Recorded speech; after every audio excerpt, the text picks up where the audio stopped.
Thanks for being here. Subscribe to Cheating Stories Best, so you don't miss new stories. Is sleeping with your muscular coworker always as awesome as described?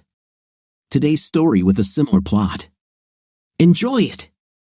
Jennifer's story, the incessant patter of heavy rain on my office window, put me in a trance that morning. I found myself reflecting on my wonderful life. I smiled as I thought about my children, my loving husband of 21 years, Jason, and the amazing life we led. Blessed would be an understatement. We lived in a beautiful house on a 2-hectare plot. We could send our children to college, and we had health, money, and freedom. Our marriage was strong, even after all these years. My name is Jennifer, or Jen Bragg. Despite all these blessings, my upcoming 40th birthday has left me slightly depressed. For me, this was an important milestone in my fading youth. There were wrinkles on my face, and my once firm breasts were no longer as they used to be. My skin showed signs of aging, and I had gained a few pounds. Who am I kidding? My breasts are saggy, and 9 kilograms is a lot of weight. I need to get back in shape. Despite it all, Jason, my husband, loved my body and everything about me. He constantly told me how hot I was and how much he loved me, confirming it in bed. I really had no reason to doubt his feelings, but somehow I felt like I had let him down by not staying in shape like he did. Jason stayed in amazing shape with muscular shoulders, strong arms, and great abs, thanks to all the exercise he did. Going to the gym and staying in shape was simply something he was taught during his years in the Marines. He's still as handsome as ever, and I get jealous when I see another woman giving him glances or flirting with him while we're out. I realized that my confidence was low and I needed to do something before it was too late. Despite my insecurities, I love my life, my husband, and my children. I love them with every fiber of my being, and I can't even explain how proud I am of them. Between Jason and my children, I had everything. So why am I doing this to Brian? What the hell got me into this? Was it because of my stupid ego? Is this a midlife crisis, or am I just a cheating wife? I hate myself for allowing anxiety to take control of my thoughts and actions. It all started a few months ago when I saw a cute new guy in my office building. He had to be at least 10 years younger than me and someone I could never imagine myself with. When I first saw him in the elevator, I found myself looking into his icy blue eyes against his blonde hair. His eyes really stood out, which caught my attention. He was big, about 2 meters tall, and with a muscular body to match. Brian just oozed into him, and I found myself getting aroused just thinking about him. This was my first of many elevator encounters with Brian. We seemed to arrive at work at the same time and took the same elevator several times a week. Every morning, I found myself hoping to see him again on the way to work. In fact, every morning, I would touch up my makeup and check my outfit before getting out of the car, hoping that I would get lucky and ride with him again. It was stupid, I know, and I acted like a schoolgirl, but I hadn't been so turned on by any man other than my husband since I got married. It turned into a game, and I even shared my excitement with Jason. Our night life has improved, and I find that I have a night more often and feel much more satisfied when I think about Brian while Jason makes love to me. I didn't see the warning signs, and at my age, there was no excuse for that. For the first month, Brian and I never spoke and just shared the same space, which was all I wanted at the time. Yes, we smiled and nodded in greeting after a while, but nothing else was supposed to happen. I knew that nothing would happen. After all, I was an older married woman, far from his level. Now, I admit it, his smiles and thanks made me feel better. He made me feel a little wanted, and at 40, that's definitely what a girl needs, trust me. After I realized that I would see him more often, I started wearing prettiest clothes to work, shorter skirts, higher heels, and a little more makeup than usual. My wonderful husband, Jason, always complimented me on my appearance and told me how much he loved me every day before we left for work. I was lucky to have such a wonderful husband. It was in the second month that everything changed. On Wednesday, the day before the holiday, most of the building's employees took a long weekend off. That day, Brian and I took the elevator alone for the first time. While ascending to my floor, Brian pressed the stop button on the control panel, causing the elevator to abruptly stop ascending and sound an alarm. Without saying a word, he pulled me into his strong embrace and kissed me with the most passionate kiss I could ever remember. I felt tiny next to his strong body as I lowered my head to accept his kiss and wandering tongue. It was beautiful, hot, and I didn't want it to end. But it all ended as quickly as it began. Without saying a word, he broke the kiss, released the elevator, and a second later, the door opened on my floor. Not a word was spoken as I walked out and looked into those blue eyes again. He had my heart, and I wanted him to take me right then and there. I stared at him in shock until the doors closed and he drove away. I was horny as hell for the rest of the day. That was the only time we had any kind of connection. We still haven't talked and kissed just one time. For the next 2 weeks, we drove as usual, as if nothing had happened. In fact, it became so strange to me that I had to wonder if I was imagining this event or if it actually happened. About a month after that kiss, we found ourselves in an elevator again, standing behind me with 5 other people. He came up behind me and slid his hands under my skirt. I froze in shock as I felt his strong hands touching my body. The electricity and instant excitement told me that this was not a dream. Once again, I exited on my floor without saying a word and prayed that no one in our elevator would see what had just happened. These were the strangest and prettiest moments I have ever experienced. Brian made me want more, but thank God nothing happened because the thought of my husband rushed into my head again, and I remembered the wonderful lovemaking session we had last night. I love Jason so much that thinking about him saved me from myself. I felt guilty for enjoying Brian's advances and tried my best to be a faithful wife to Jason and put all thoughts of Brian out of my head. However, these interactions with Brian were different. It was not love, but only pure lust and desire that took over my thoughts. I had a hard time concentrating at my desk when I thought about Brian and how he made me feel so submissive. Somehow, Brian had taken over a part of my mind and was creating chaos in my thoughts. Lust, not love. I had no feelings for this man, but I continued to fantasize about him for arousal. When I was next to him, nothing else existed. There was a connection and chemistry between us that I had never felt before. The attraction between us was obvious and dangerous at the same time. I knew I had to stay true to my vows, but the temptation was too strong, and I realized there might be trouble ahead. First contact, the following Tuesday morning, I continued to feel those butterflies in my stomach as I stood next to Brian as the elevator doors closed. However, today something had changed. When the elevator started moving, Brian took my hand, put a note in it, and simply said, "Today." That's all, just one word, today. When the door opened, I stepped out of the elevator and headed to my office, holding a note that felt like 20,000 volts of electricity in my hands. I closed the door to my office and put the note in the middle of the table, afraid to read what it said. I sat there for 15 minutes, shaking with fear, knowing that I was crossing a line that I shouldn't cross. There was a moment when I was about to throw the note in the trash, but curiosity got the better of me. Grasping the note carefully as if it were a poisonous snake, I turned it over and looked at the words on the paper. It was short and to the point. It only said, "Noon, 353, 5th Avenue, 12th floor, apartment 69. Looking at him, I remembered what he said to me in the elevator a few minutes ago. Today, he just told me to be at his house at noon. Today. Is he serious? Does he just expect me to do what he says? Does he really think that I'm that type of woman? Damn it! Angry, I threw the note in the trash and started working on a new project. Unfortunately, I couldn't get Brian out of my head. I was furious and intrigued by this ridiculously attractive man.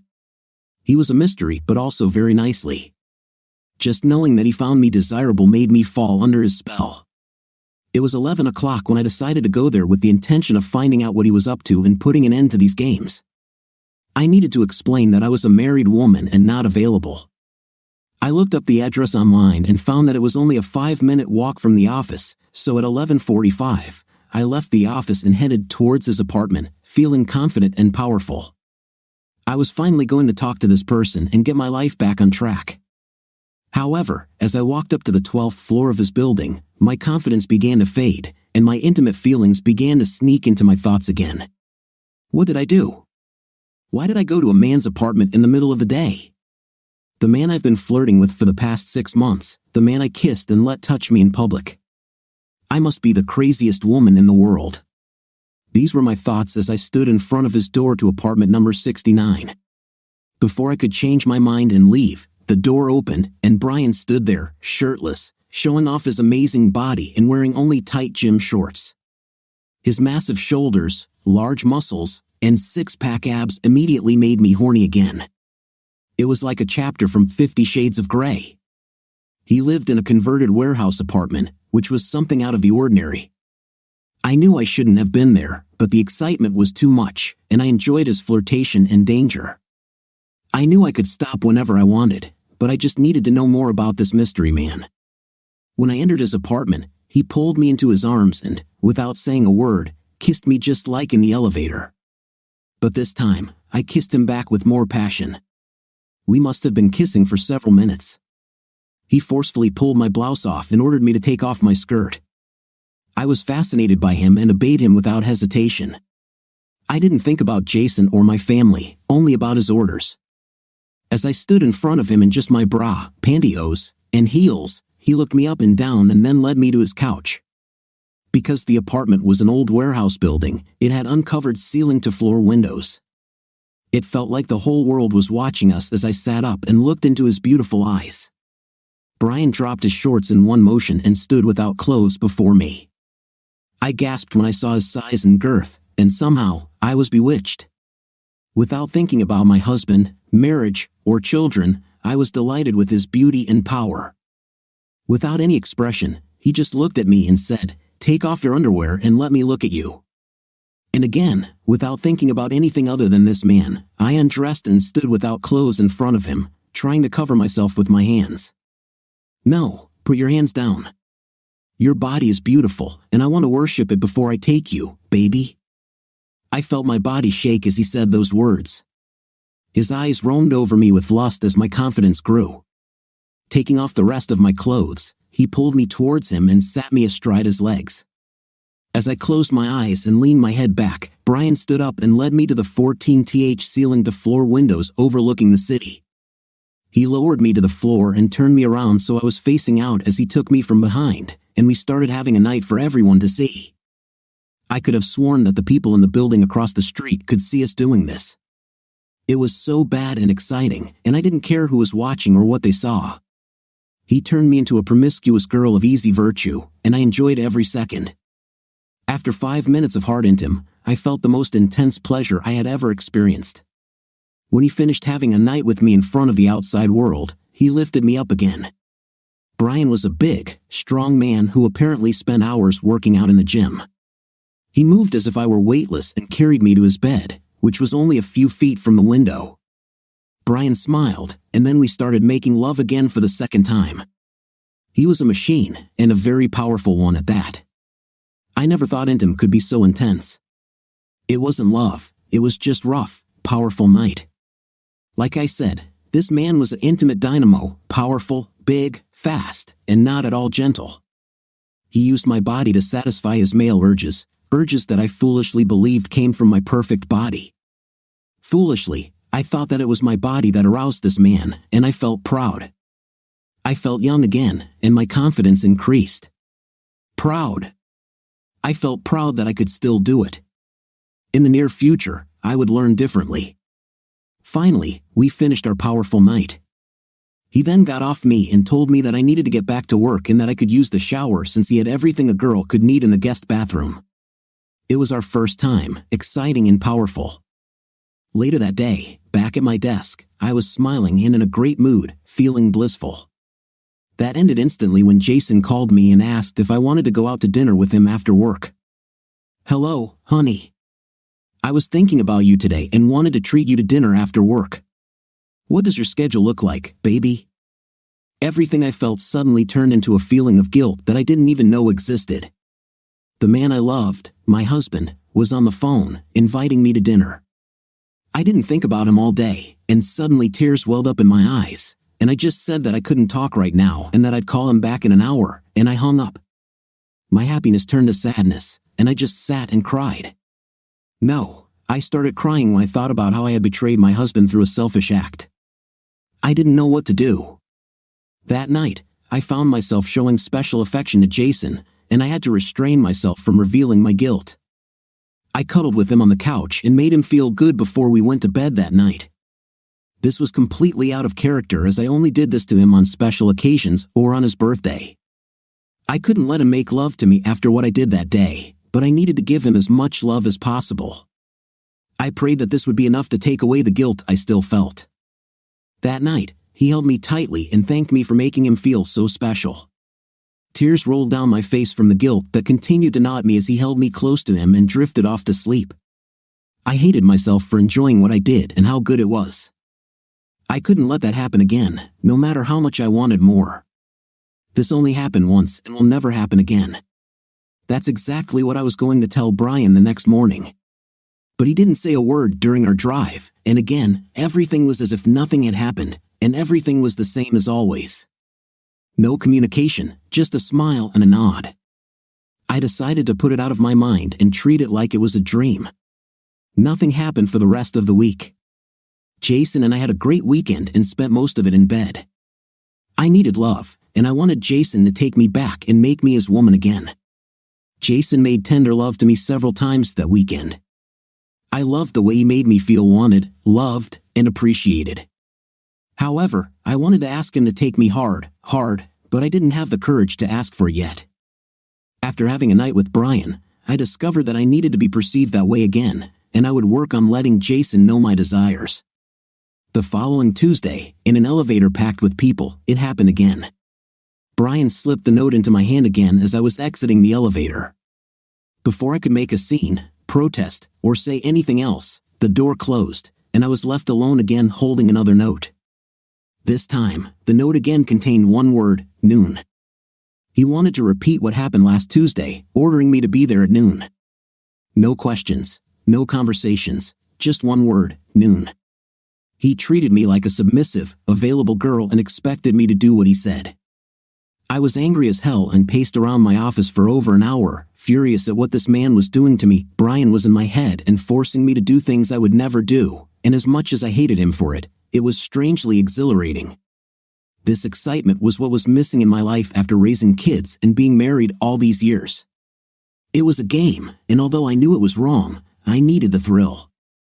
So, at noon, I was in front of apartment number 69, and the door opened again. Brian must have been watching the scene from the security camera and realized I was there. When the door opened again, wearing only short shorts that showed off his massive body, he led me into the apartment and kissed me again. All my thoughts and anger evaporated, and my hormones took control of my brain again. There was no way to resist my desires, and I gave myself to this hot man. It was a repeat of the events of the previous week, night with the window open and then in his bed. But this time, when he put me to bed, I was blindfolded and voluntarily tied to his bed. As he kissed me and caressed me, he told me to just relax and let him take the lead. He carefully covered my eyes with a blindfold and then tied my hands and ankles to the silk ropes that were already lying on the bed. I was stunned and blinded as he began to kiss my body and tease me on an intimate level that I had never known before. It was particularly passionate and intimate. He then removed the blindfold and smiled evilly at me. Horror, excitement, anger, and happiness at the same time. It was a feeling that I will never be able to describe. A whirlwind of feelings raged through my body as I lay there, still tied up and helpless. Brian unceremoniously untied my ropes and told me it was time to shower and get back to work, and then he left. His words were powerful and commanding, and I found myself following his orders. I took a shower, touched up my makeup, got dressed, and went back to the office alone. I realized that I was delivering myself to him on demand, like going with a courier. I felt like an approachable girl, and I realized that this is exactly what I became. This has become a regular occurrence on Tuesdays. Driving up on Tuesday, I was waiting for this stupid note to fall into my hands, and every Tuesday without exception, this happened. Our meetings in his apartment continued, and I became more and more dissolute and promiscuous. I started to really enjoy having a night in front of that open window, exposing myself and showing the world what an available girl I was. For some reason, being exposed like this was another new thrill. Brian continued to excite me with things I had never even thought of. He continued tying me up but added things like spanking, teasing, and other forms of domination. I would react and do exactly what he told me without thinking and thank him for the experience. I was his submissive, and I loved being used as an intimate toy. He was generous with his kisses and caresses and left me more satisfied than a girl could wish for. My self-esteem and self-confidence grew until in the evenings, I returned home to my real world. I was experiencing dramatic mixed feelings and had symptoms of becoming bipolar. One minute I'm happy, and the next minute I'm sad and angry. I hated myself, but now I was addicted to this hard intimacy with Brian, and I didn't know how to stop. I was confused, and Jason noticed that I was struggling. He asked almost every day if anything had happened, if there was anything he could do to help me, or if I wasn't feeling well. It was obvious that my cheap fling was affecting my marriage, and I had to do something. I knew I had to stop it, but I didn't know how because the desire for Brian was so strong. During my depression, I tried to convince myself that Brian was just a life-size dildo, nothing more. There was no love, no intimacy, just pure intimacy, which I knew was no excuse, but it helped relieve some of the guilt I continued to feel. Sunday, Jason and I had a wonderful weekend. We spent the day at the beach, walking along the shore, holding hands, kissing, and just loving each other like old times. That night, we made love under the stars and the crashing waves. It was one of the most romantic nights of my life. I idolized these moments with Jason, the only man I had ever loved. Sunday night, after another fun day, we were cuddling on the couch, watching a Netflix movie, and I was in a state of bliss. My head rested on his chest, and I enjoyed this intimate time with him. It was late, and we were both ready to go to bed. As the film's credits rolled on the screen, Jason asked the question that rocked my world. I remember his words and how much they hurt me as he held me close, stroking my back, kissing my neck, and biting my ear. He asked me, "Honey, who is Brian?" These words pierced my soul. Honey, who is Brian? Did he just say that? Oh my God. My body tensed, and I felt myself panicking as I tried to pull myself together. What is this, honey? What? I asked. Who is Brian? I have no idea what you're talking about, Jen, he said with a sad expression on his face. I felt my world crumble as I tried to come to my senses. I kissed him, lied to him, and told him I didn't know any Brian. Then I hugged him, told him how much I loved him, and carried him to bed. He wasn't in the mood for that night, which wasn't normal, but I wasn't going to take no for an answer.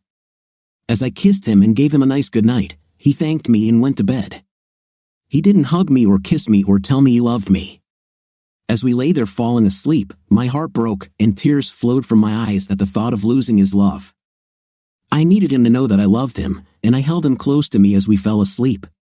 Unfortunately, I barely slept that night as I lay next to the man I loved, knowing that I had lied to him and betrayed his trust in the worst possible way.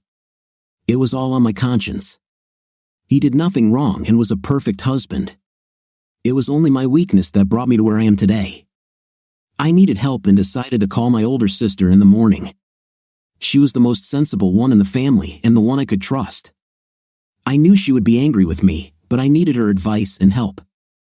I came to work late that Monday to avoid seeing Brian. I was in no shape to do anything at work and just carried out my duties. All I could think about were Jason's words last night. Who is Brian? These words and the fact that he might find out shocked me greatly. I called my sister, Bryn, and immediately broke down when she answered. It was clear that a phone call would not help, so we discussed the visit over a few days, and I agreed. When I got home that evening, I told Jason that my sister, Bryn, had called and asked me to visit her for a few days, that I'm going to take a week off from work and visit her starting tomorrow.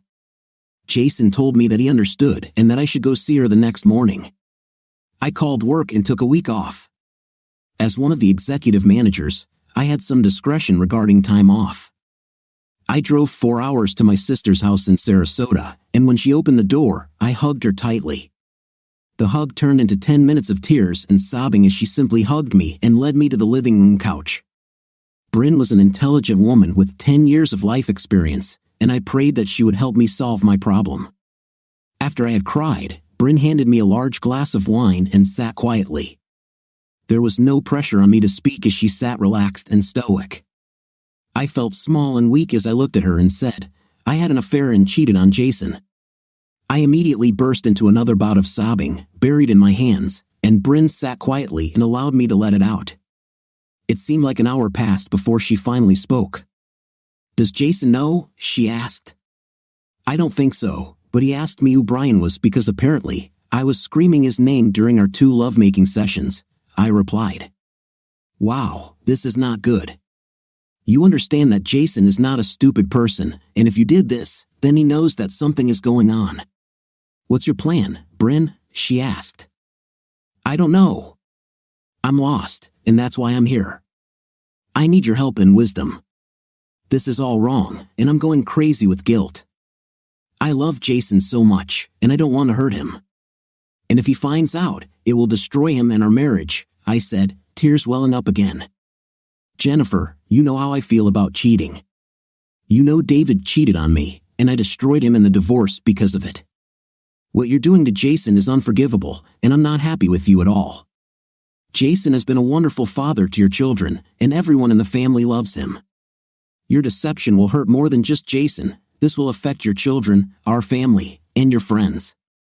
What the hell were you thinking? I never intended to cheat on him. I love him very much and cannot lose him. This guy Brian seduced me, and I foolishly fell for it. I'm getting older, and my looks are fading. I haven't felt desired or hot in a long time, but this guy just made me feel young again. I really tried to resist, but he had some kind of power over me, and I made the biggest mistake of my life. Listen to me, Jen," I said. "I'm sure you have your excuses, but honestly, you made a choice and decided to be unfaithful. And until you understand that and take full responsibility for your actions, you will not convince anyone that you regret cheating. How long does this last? I've been with him 6 times, and it needs to stop. But I know that when I see him, he will take me again. I have no self-control when I'm around him. I can't explain it, and it makes me hate myself for being so weak." I spent the rest of the evening telling her all the details.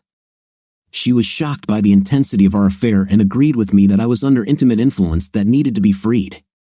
We agreed that breaking up quickly and confessing to Jason was the best strategy. It was a big risk, but an even bigger risk was not telling him. If Jason finds out before I tell him, he won't be able to forgive me. Bryn made it clear to me that he might not forgive me anyway, but confessing would at least give me a chance to save my marriage. My sister continued to explain that any self-respecting man who found out about this any other way would not put up with a cheating spouse. Before I went to bed, I called Jason and told him how much I loved him and that I would be home on Friday. I still didn't know how much he knew, so hearing him say he loved me before we hung up gave me some hope for our marriage. Bryn was still mad at me and couldn't understand how her little sister could have screwed up so badly. But she supported me and encouraged me to follow our plans to the end. The plan was for me to get through the weekend by showing Jason as much love as possible without going overboard to alert me to any changes.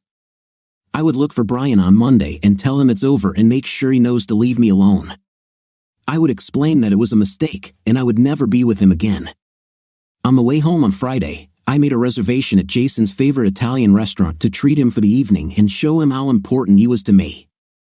I returned home early in the afternoon and spent several hours getting ready. In the evening, I wore his favorite red dress.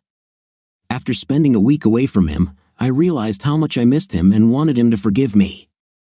When I made my confession on Tuesday night after letting Brian know it was all a big mistake and closing that chapter of my life, I saw Jason's mouth drop open when he saw me standing in the doorway in my dress and high heels, my makeup flawless. My plan tonight was to become a perfect wife and make him happy and appreciated. After a minute, he smiled and kissed me to welcome me back home. "You look amazing. What's the occasion, Jen?" "I missed you, honey. Being away from you all week made me realize how much I love you, and I wanted to surprise you. I made dinner reservations in an hour, so you need to get yourself cleaned up and ready in 30 minutes. Now go upstairs and get dressed for a fun night out." We had a wonderful night, and I felt a closeness that I loved and cherished. The owner was flirting with Jason, and I tried to let them both know that I was his wife when I took his hand. We had a good laugh and a great dinner. After dinner, we went to the Velvet Room across the street for some dancing and some after-dinner drinks. John danced with me all night, and I felt happy and confident. We kissed and touched each other all evening, and I couldn't wait to drag him back into our bed and make love all night long. I needed my husband to want me and make me his again. To my sadness, Jason got a stomach ache on the way home, apologized, and said Intim would have to wait at home. He spent time going back and forth to the toilet and said it would be better if he slept in the guest room as he didn't want to keep me up all night running to the toilet. I really wanted him tonight, but of course, I understood and slept alone, thinking about my life and how I would tell Jason about Brian. I couldn't believe my luck. Jason was sick all weekend, and of course, there was no intimate. If I didn't know him better, I'd think he was avoiding me, but I know him too well, and the poor guy must have had a terrible weekend. Arriving at the office an hour early, I waited in the lobby for Brian to show up to tell him the news and end our affair. Unfortunately, my bad luck seemed to continue because he didn't show up that morning, and I ended up having to drive to my office, meaning I'd have to wait another day. After so many weeks, I still knew nothing about this man. I didn't even know where he worked or what his last name was. When I thought about all this, I realized that I must be crazy. How could I become so stupid and frivolous? This was not who I was, and I did not like this woman. On Tuesday morning, Brian actually showed up, and I caught him before we got to the elevator. "Brian, we need to stop what we were doing. I made a big mistake, and I can't do this to my husband. I love him too much, and I won't cheat on him again. I admit that I enjoyed our time, but it's over, and it will never happen again. Let's just remain friends and acquaintances." "No, this won't happen. You will come to my house at noon as usual, and we will discuss this," Brian insisted. "Brian, no. Right now, it's over. You won't have any problems finding other women who would kill to be with you. Not with me. I'm a married woman, and it's over," I asserted. He took out his phone and said, "Unless you want me to send this to your wonderful husband, you will be at my house at noon. At 12:05, if you're not there, I'll make sure he gets this video along with some photos. I'm sure he'd be delighted to see his faithful, cheating wife in action, don't you think?" I gasped when I watched the video on his phone. It was a video of me having a night with Brian. I trembled with fear and anger and looked at him in disbelief. "You idiot! Did you videotape me? How could you? I have a lot of videos with you, and as far as I understand, you are mine until I say otherwise. Be there at noon, and we can discuss this further. Now, I need to get to my office," Brian said, dismissing me. Full of anger, I was at his door, but this time when he opened it, I did not go inside. I told him I wanted to talk in the hallway, and that's when he grabbed my arm and pulled me into the apartment. He started kissing me again, but I didn't kiss back. This pissed him off, and he roughly threw me onto the sofa and wanted me to give him pleasure. This time, I disobeyed him, which earned me a hard slap that sent me to the floor. As he stood over me, I knew I was in trouble and didn't know what to do. I could try to fight him, but he would hurt me and still take me, or I could just give up, do it one last time, and leave with just a slap on the wrist. My face really hurt a lot, and now I would have to explain the bruises he had undoubtedly left for everyone to see. Things didn't go as planned. It was the hardest thing I've done, and I cried doing the things he expected. When he picked me up at the window, I felt tears running down my face, and I hated myself for getting involved with this psychopath. I didn't try to resist when he tied me up and put a blindfold on me because I knew that in a few minutes, it would all be over, and then I would run back to my office. I continued to cry, feeling him moving on the bed. I knew what would happen next and just prayed to my God to save me. Then I remembered something falling heavily on me, and then nothing. The next thing I remember was waking up in a hospital room with Jason sitting next to me and holding my hand. 50 Shades of Grey, Jason, even after all this, I cannot express the grief that her actions caused me. Until that day, I thought we had 21 years of a wonderful marriage. Jennifer was my soulmate, best friend, lover, confident woman, and wife. She was everything to me, and I idolized her and thanked the universe for bringing us together. Jen gave me 2 wonderful children, Mark and Connie. They are both in college and on their way to bright futures. It seems that my bright future with Jennifer has faded, turning into a faint light on the horizon. I'm still trying to work through my confusion and shock with my therapist, the only person I trust and who was with me when I left the service. My job in the military kept me busy, and Claudia was a blessing and probably saved me from committing suicide during those dark times. The orders I followed and the lives I took left me with severe PTSD, but with her help, I overcame my problems and started a wonderful life with Jen, the older and wiser. Claudia was surprised when I showed up in her office. It was a bittersweet reunion as we reminisced about the past and shared the pain of my current situation. I needed her help to control my anger and get through this painful period in my life. Even under our confidentiality agreement, I didn't tell Claudia some of the things I did. Let me take a break with the kids in college. Jen and I had the freedom to make love anytime we wanted, and we were both active. I was 44 years old, and Jen was about to celebrate her 40th birthday. For some reason, this birthday was a big one for her, and it affected her mood. To me, she was still the prettiest woman in the world, and I loved every inch of her body. She complained about the extra weight she had gained, her sagging breasts, and her aging face. I tried my best to reassure her that she was getting more beautiful as she got older and that I loved her very much. But I realized too late that women need more than compliments from their husbands. Well, it turned out that it took some new guy at work who could make her feel young and alive again, not her faithful husband. The new guy was able to do what I failed at. He gave her back her youth. One night in bed, I learned his name in the most painful way. It was during passionate lovemaking, during which Jen was enjoying herself, that she closes her eyes, loses control, and screams. I've always been proud of the fact that I can still do this to her after all these years. However, that night when she was at the peak of her pleasure, I clearly heard her cry out a name that was unfamiliar to me.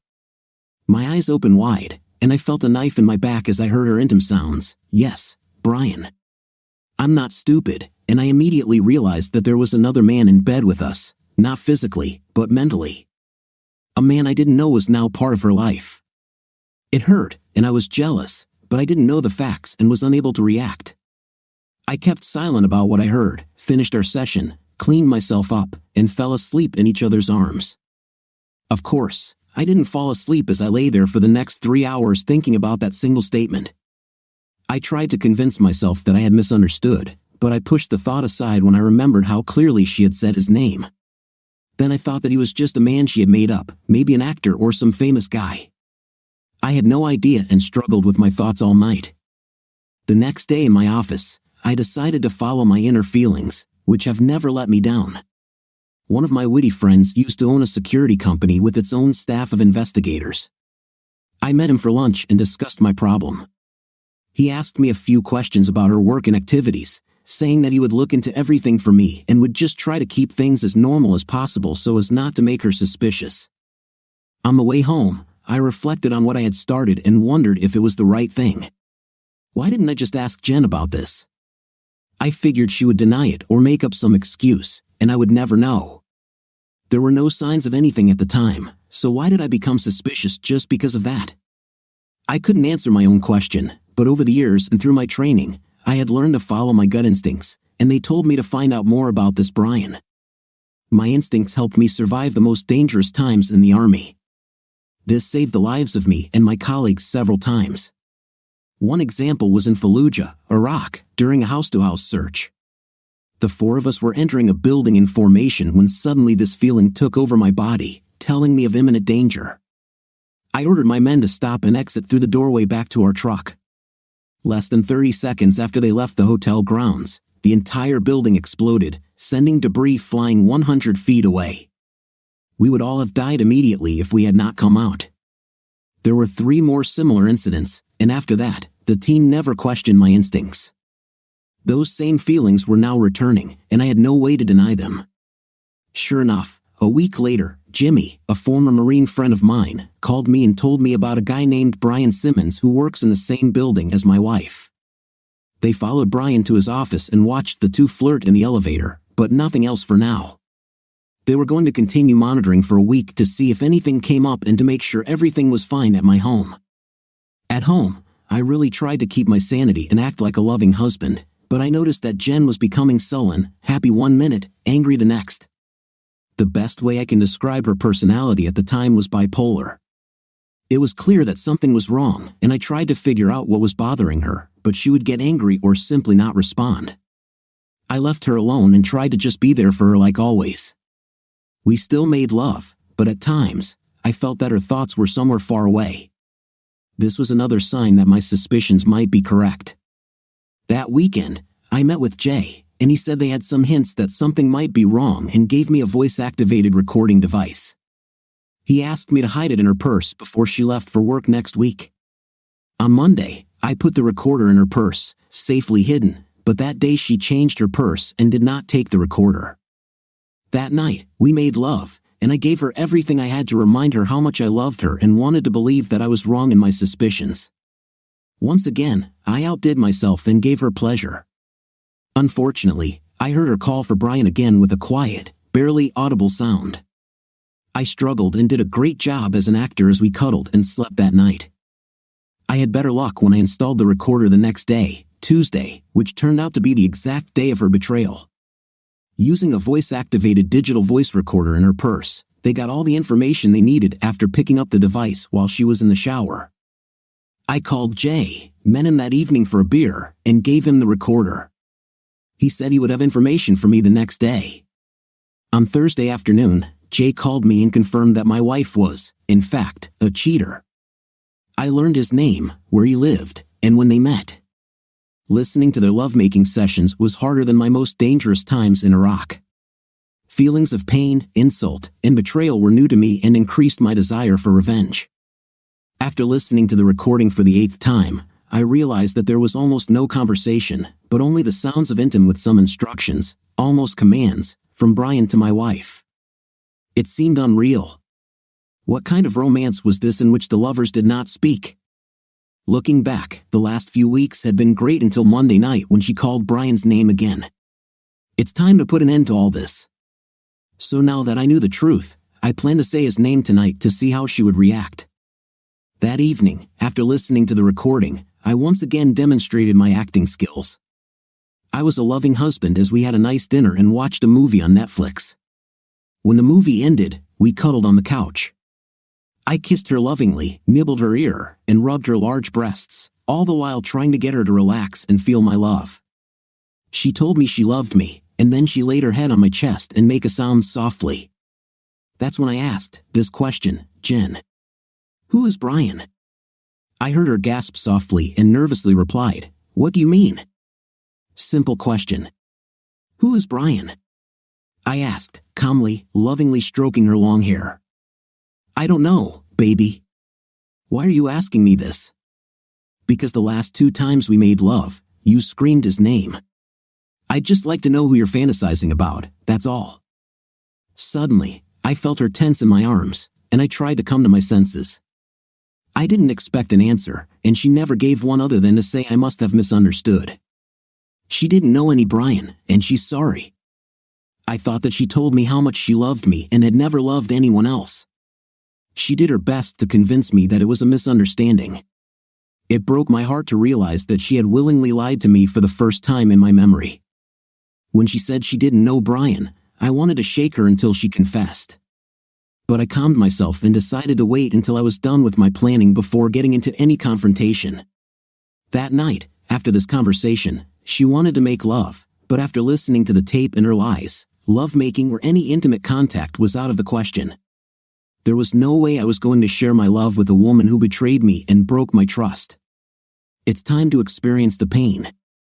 The next day, I tried my best to stay in character and not give away the fact that I knew about her affair. I did a brilliant job of acting normal, except for not making love. That week, I told her that I had cluster headaches, which is not uncommon for me, and that I needed to reduce my activity until it passed. This helped me avoid any intimate activity for a few days. Missing were the kisses, loving compliments, and hugs we used to share on a daily basis, replaced by my acting skills. Jen told me about her plans to visit her sister for a few days next week, which was perfect because I could do some reconnaissance and get things moving. She was gone for most of the week, and with her gone, I finalized my plan of action. Now it would become a game of waiting for the right moment. We had all the information we needed about Brian Simmons. We knew his schedule. On Mondays and Wednesdays, he goes to the gym on the 2nd floor of their office building during his lunch break. On Tuesdays, he had lunchtime night with my wife, and on Thursdays, he had lunchtime intim with Maria Sanchez, another woman from the office building. As a commercial realtor, I knew of an abandoned building 3 blocks from his apartment that was slated for demolition, and it turned out to be the perfect location for my plan. From my sniper's nest, I could clearly see his window, which was only 133 meters away from me. Wind wouldn't be a factor with all those tall buildings between us, and the shot would be easy. Brian's old warehouse building had windows that must have been 30 years old, and those glass windows wouldn't have been a problem for my .300 Win Mag ammo. Heck, I hit targets 5 times farther in the wind, by some accounts. I left the service with the highest sniper kill rate in the country. Because of the risk of retaliation from foreign governments, my identity was never revealed, and my military records were sealed by order of Congress. I was an unknown hero in our country. I was happy to be unknown, as I had become dissatisfied with what I had done in the army and did not want any bad publicity, even if it was for a good cause. Taking the life of another person is something you can never get out of your mind, but with the right therapy, you can learn to cope with it. This murder, however, would not bother me one bit because it is personal. The destruction of this predator would be easy to justify.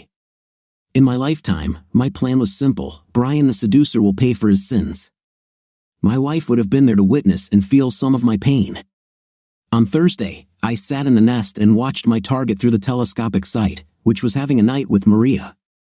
Everything was planned and arranged for the following Tuesday when my wife was scheduled to have her weekly intimate session with Brian. What I didn't know until recently was that Jen was planning to break up with Brian on Tuesday. Would it matter? Would I change my plans? No, he had to pay for defiling my wife and destroying my 21-year marriage to my childhood sweetheart, and the only woman I had ever truly loved.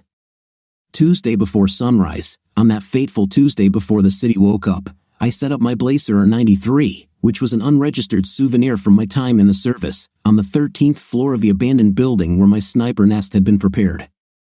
I also placed the old bike in a closet on the 2nd floor to use when I went away. After rehearsing my plan for the 10th time, I mentally prepared myself for the next stage of my plan. At 8 a.m., I was sitting at my desk in an office 3 miles away, drinking coffee with my workmates.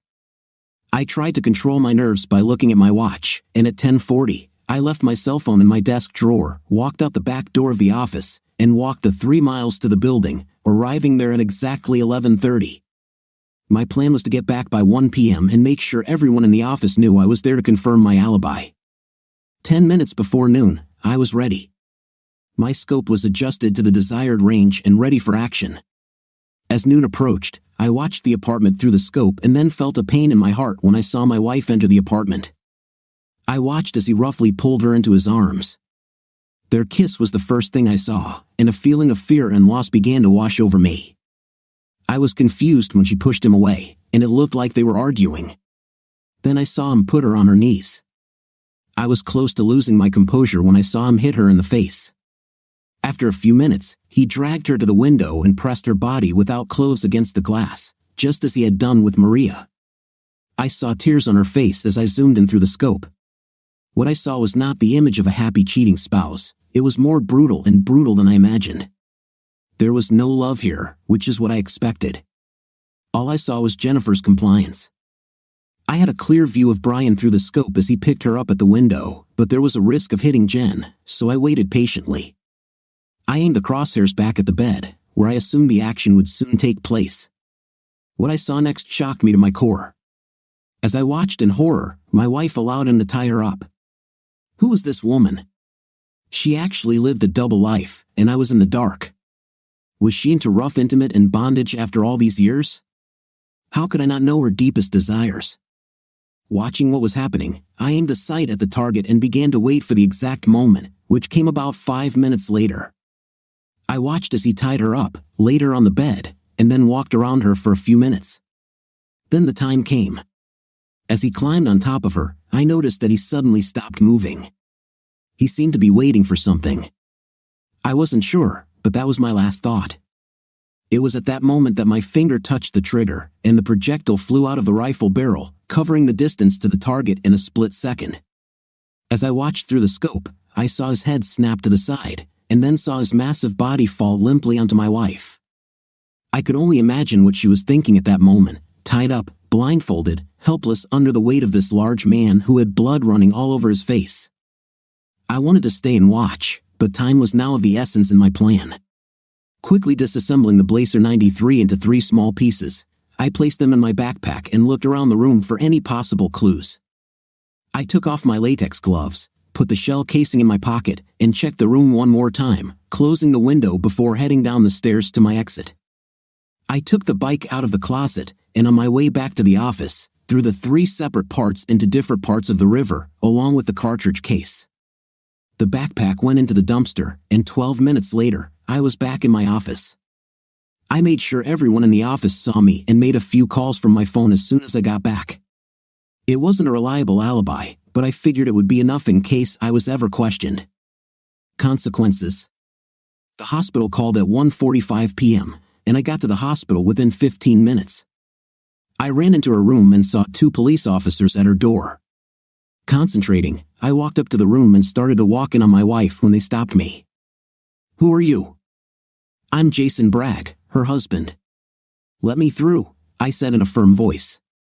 "First, we want to ask you a few questions." "I don't care what you want. I'm going to see my wife." I walked up to her and took her hand. When she woke up from her sleep, "Honey, are you okay?" "What happened?" I asked. "Where am I? What's happened?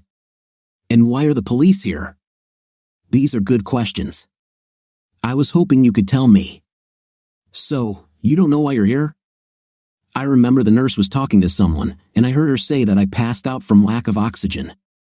That's all I know. I kissed her and told her that I would find out and be right back. After I calmed her down, I went outside to talk to the police. I approached them and apologized for my abruptness but explained that I was worried about my wife, and they understood. "Guys, can you tell me what's going on?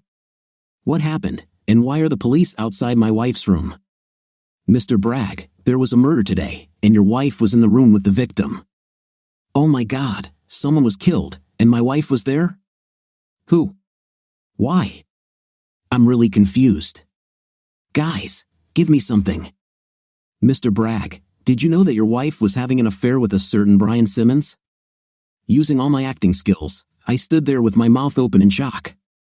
I didn't say a word and just collapsed into one of the chairs in the hall. "Mr. Bragg, are you all right?" No, I'm not fine." "You are sure?" "Yes. We found them together when he was killed." "What you're saying is that my wife had an affair with this Brian Simmons guy, and he was killed today while they were together. Did I understand correctly?" "Yes, sir." "Do you think she had something to do with his death?" "So that's why you're here?" "No, we believe that she is also a victim, and she is lucky to still be alive. She was in bad condition when she was brought here." "Then why are you here?" "We are investigating a murder and would like to ask you a few questions." "Where have you been today?" "Well, I was in my office until I got a call from the hospital." "Why are you asking me this? Do you think I have anything to do with this?"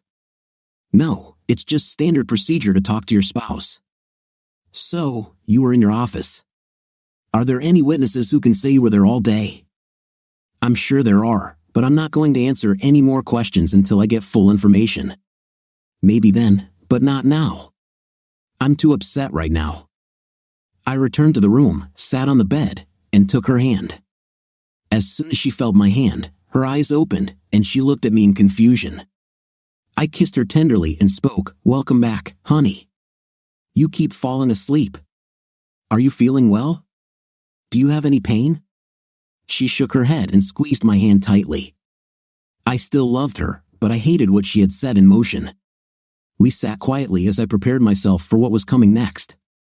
Before I could ask her about Brian, a new detective walked in, as if he owned the place, and wanted to ask some questions without preamble or any medical manners. This detective tried to take the initiative into his own hands.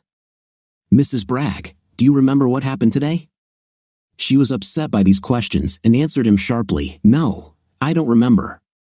"Why does everyone keep asking me this question? What's happening?" His intrusion and questions occurred while I was trying to talk to my wife. This detective was too aggressive and upset Jen.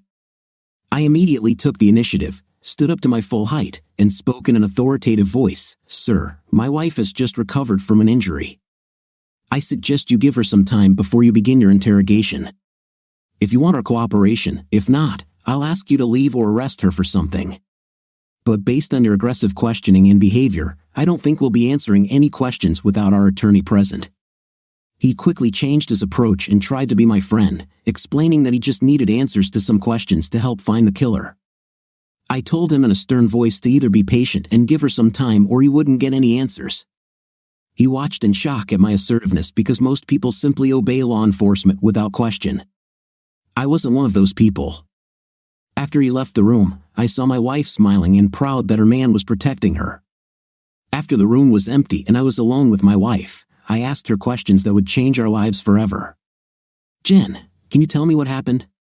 She closed her eyes and lay there trying to remember, but there was nothing there. "The last thing I remember was holding you close to me in bed last night." The nurse said that I was still in shock and that with time, my memory would return. That's when I dropped the bomb on her. "Jen, when I was just talking to the cops in the lobby, they just told me that you were having an affair with a man named Brian Simmons, and today while you were with him, he was killed. I'm not sure what happened to you yet, but for some reason, you couldn't breathe, you lost consciousness, and almost suffocated from lack of oxygen. Luckily, someone called and said they heard screams coming from the apartment. Their call probably saved your life. That's all I have now. Is this true? Did you have an affair with Brian Simmons? So that's why you scream his name when we make love?" I asked, and real tears flowed down my face. Pain and panic were written on her face. Seeing me cry for the first time in our entire marriage, she came to her senses and realized what she had done. She turned away from me and began to sob and shake violently. I grabbed her and held her close, letting her cry. I held her in my arms and spoke into her ear as she rocked back and forth in my arms. "I loved you, Jen. You've given me 21 wonderful years, and I'm sorry if I wasn't enough for you. I understand and will let you leave me without a fight. I'm so sorry that I wasn't the man you needed." This caused more sobs and screams as she hugged me even tighter. "No, Jason, I love you, only you. Please don't leave me. I'm so sorry. I never meant to hurt you." Without another word, I left the room. When the crying finally stopped, I heard her calling me as I walked away, knowing that I knew about her affair and the fear that she had lost me forever. Later the same day, after leaving the hospital, I called Bryn and told her that her sister was in the hospital and she needed somewhere to stay. I told her what the police had told me and that it might be a good idea if she could live with her for a while. "Bryn, you need to come and pick up your sister. She's in the hospital and will need somewhere to stay." "Jason, is she okay? What's happened?" All I heard was that she was with her lover today when he was killed. She had some kind of injury, but everything is fine. They'll keep her under observation overnight, but she'll need somewhere to stay until I figure things out. I was hoping you could come and pick her up. If not, I will come up with other measures, but I think she will need your support. Why can't you let her come home, Jason? You are a good person, and I know you love her. I really loved her. You're right. Did you hear me when I said she was with her lover, Bryn? She cheated on me. She lied and cheated on me, and I can't be around her. I know her, and after she lost her lover and her husband on the same day, this will be too much for her. Jason, you need to know the whole story. Listen, I'll be leaving soon, and I'll be there by 8 o'clock this evening, and I'll take her home tomorrow. Can I stay at your place tonight so we can talk? Of course. See you in the evening. Drive carefully. I went home and poured myself a tall glass of elixir to calm my nerves and tried to become human again. The last 24 hours had been toxic and taxing on my nerves, and it was time to calm down and pull myself together. This didn't last long as I opened the evening paper I bought at the gas station on the way home. When Bryn arrived at 7 p.m., I was finishing my third glass of whiskey. After we said hello, I pointed to the newspaper on the coffee table. The latest news about today's murder was published right there, in living color, with crime scene photos on the front page of our town newspaper. Kirby Williams, a local reporter, heard the distress call on a police scanner radio and was there taking photos when police arrived on the scene. He took some good photos before he was taken outside. He thought he had taken a photo for a sensation and hurried back to the office with a great story that he hoped would make it into that evening's edition. Apparently, there was little news that day, and the mysterious murder was the talk of the town. The photographs showed Brian's large body leaning over a woman whose face was unrecognizable and covered in blood. The story featured a torrid love affair, a revenge killing, and an unknown assailant. Brian was identified as the victim, but the mystery woman was not yet known. Kirby continued to follow the story, and the next day, to my horror, everyone in our town learned that my wife was the mystery woman. Jen was the adulteress, and I, by extension, the town cuckold, who was now a suspect and being questioned by the police. After Bryn saw the newspaper and the damage her sister's affair had caused, she tried to set things right and explain what she knew. Over the next hour, she told me a story that Jen had shared with her during her visit last week. Bryn explained that Jen was ending it today and went to his house to tell him it was a big mistake and to never talk to her again. Jason, she was so upset when she realized what she had done. When you asked her about her screaming Brian's name, it brought her back to reality, and she knew she had to make things right. You may not believe me, but she was going to tell you everything tonight after she told Brian it was all over. As you know, things didn't go as planned, and she's heartbroken about it all. She spent hours telling me how much she loved you and how much you mean to her, and I consoled her all week. She thought that by confessing and asking for forgiveness, you might understand and not kick her out. You know me, and I'm not hiding anything. We had a tense conversation, and I made her see how much damage her stupidity had already caused. She's sorry, she regrets her actions and needs you to forgive her. I'll take her home and give you some time to think about it. I know you, Jason. You are a good person, and right now, I know that you don't want her to be a part of your life. What she did is unforgivable, but I'm asking the impossible. Please forgive her. She had no love for this guy, and it wasn't planned. She knows it was stupid and wrong, and you should know that she never meant to hurt you. This will kill her, and I beg you to try to fix this before you kick her to the curb. I won't blame you if you do. Heck, that's exactly what I did to my husband when he cheated on me. But he didn't have the love that my sister has for you. Please just think before you do anything. We sat and talked about life, about old times, about children, about her life, and finished a bottle of good whiskey. For the first time in weeks, I felt almost normal and was happy that she spent time with me that night. It helped me take my mind off my problems for a short time. After hearing about their mom, my children, Mark and Connie, video called me that evening and tried to convince me to take my mom back and forgive her, saying that we loved each other. I listened to them but told them about my plan for separation and time to heal. After this time, I would consider our options, including divorce. Taking her back could be on new terms, which she might not like. I explained that I would have already started getting a divorce if everyone hadn't asked me to wait. The next day, both Mark and Connie were devastated when they saw the photos in the national newspaper. USA Today picked up the article as an interesting story. When they saw their mother in that photograph, lying in blood beneath her lover, they began to understand somewhat of the pain and humiliation I had to face. Yes, Kirby captured a good story, and award-winning photography gained national recognition, and as a byproduct, destroyed my privacy. The next day, I received calls from friends, family, and reporters. Everyone wanted to know about the affair. As soon as her name was revealed in the subsequent storyline, taking a week off from work, I turned off my phone to avoid calls. Later that day, I got a new phone and number for personal use. Bryn took her home the next morning and told her I needed some time alone to figure out our current situation. As I predicted about Jen's mental abilities, my discovery of her affair, Brian's murder, and being kicked out of our home sent her into depression. Bryn didn't dare tell Jennifer that the photos were in the newspaper because she knew it would drive her crazy. She called and texted me every day, and I never answered. I told Bryn that I needed time to come to terms with the situation and find a solution for all of us, and Jen stopped calling because I had no intention of talking to her. 2 weeks later, and I still couldn't talk to her. I was too emotional and angry about what she made me do. During this time, the police were in hot pursuit as I became the main suspect.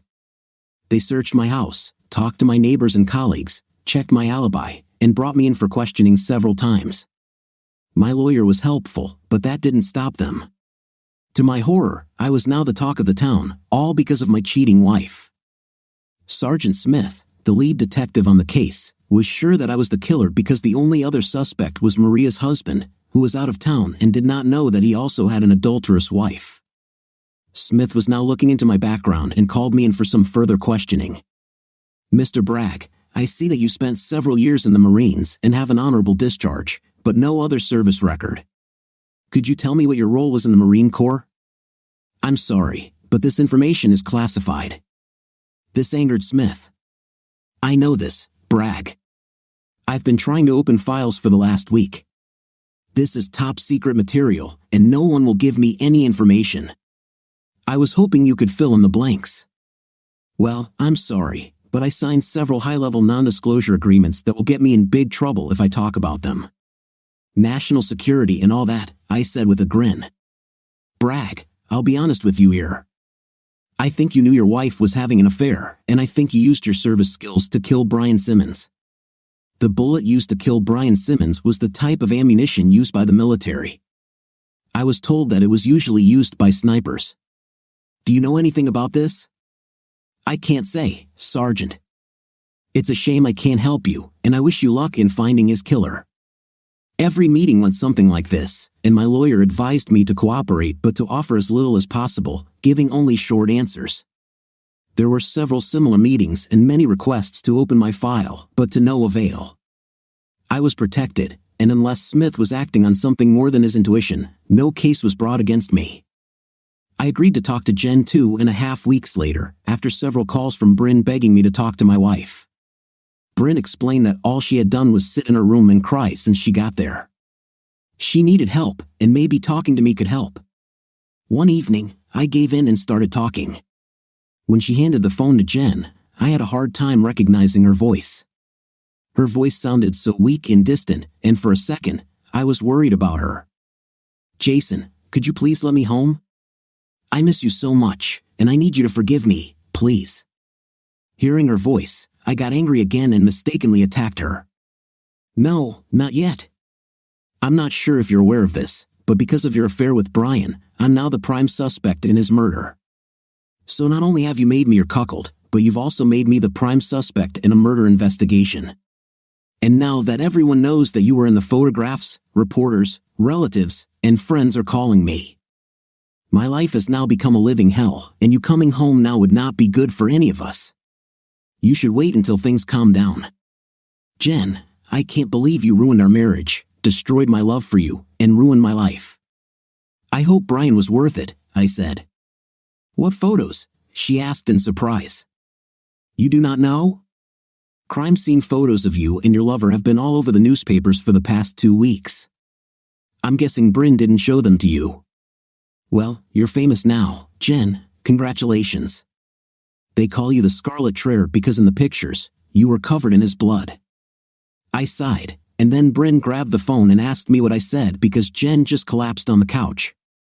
I told her about the investigation along with the photographs in the newspaper and that now was not the right time to return home. Later that day, when the kids found out what I told their mother in her condition, they called me and told me to stop being in and let Mom come home. They told me I was being childish, that I should grow up and forgive their mother. I told them I would think about it and call them in a day or two after I had calmed down. Apparently, having heard my words, as well as the fact that the whole world knew about her affair, she ran to her room in tears. According to Bryn, after our conversation, her world collapsed, and she did not know how to make everything right again. I didn't sleep much that night and felt guilty about my phone call and what I said to Jen. She was the mother of my children and my wife for 21 years, and I should have been more considerate, even though she didn't deserve it. The next day, early in the morning, I was awakened by a frantic phone call from Bryn. "Jason, you have to come here quickly. Jen is in the hospital in critical condition. Last night after your call, she went into her bedroom and cried until I thought she had fallen asleep. But what I didn't know was that she had swallowed my entire bottle of sleeping pills. I just found it this morning. She's barely alive, and they're not sure she'll make it." For the second time in 2 weeks, I drove like crazy to visit my wife in the hospital. But this time, I felt responsible. I believed that my meanness contributed to her condition and actions. When I ran into her room, the doctor told me that everything looked bad and she could leave us at any moment. I lay down next to her and kissed her on the lips as tears flowed from my eyes. This stupid woman pushed me to do things that forced her to commit suicide. I kissed her and whispered in her ear that I loved her and asked her not to leave us. I was a broken person, crying openly and in bad shape.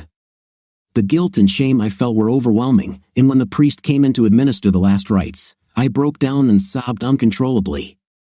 After the anointing, Father O'Brien took me by the hand and led me into the chapel. He offered to pray with me and ask God for a miracle. I had to tell him and confess how I caused her suicide and how I couldn't come to terms with being so cruel. I told him everything, and he hugged me while I cried. Son, God forgives us all. He's already forgiven Jennifer, and he's forgiven you. But you need to forgive Jennifer and yourself before you can continue. Before she leaves, you need to come back to her and tell her that you forgive her. Let her know that it is okay to leave, and we all love her and forgive her for all her sins. She needs you now more than ever. Go to her. I found myself running down the hall towards her room, trying to get there before she passed by. When I entered the room, the nurses looked grim and said it wouldn't be long, as her heart was failing and her breathing was becoming shallow. In the blink of an eye, I walked past everyone in tears, climbed onto the bed, grabbed the only woman I had ever loved, and held her tightly to me. My children, the doctor and nurses, and Father O'Brien watched as I spoke into Jen's ear. There wasn't a dry eye in the room as they heard me pour out my soul to this beautiful dying woman. Jennifer, I forgive you, baby, and I'm so sorry. We all forgive you, and we love you so much. If you leave us, we will understand, but I don't want you to leave. I want you to come back to me. I forgive you, baby, it's okay. Please come back to me, I sobbed in her face and prayed for a miracle. After I said those words, an alarm sounded on the monitor because her heart stopped beating. They brought a defibrillator and pushed me out of the room. Father O'Brien walked me to the chapel. We sat quietly and prayed for what seemed like hours. Since I began serving, I have turned to God daily and thanked Him for taking care of me and my family. That day, I begged Him for a miracle and that I would forgive her unconditionally if He would please return her to me. I continued to cry and looked into Father O'Brien's eyes. Father, I forgave her. I told her we loved her and begged her to forgive me. I've never been a person who cries, but I couldn't stop because the hurt was too painful. My whole world had ended, and now I blamed myself for everything. Father O'Brien sat quietly, listened to my chatter, and continued to pray. About 20 minutes later, the door to the chapel suddenly swung open. Bryn, Connie, and Mark stood there and shouted at me, "Dad, where have you been?" She woke up. Mom woke up. She woke up. They returned it to us.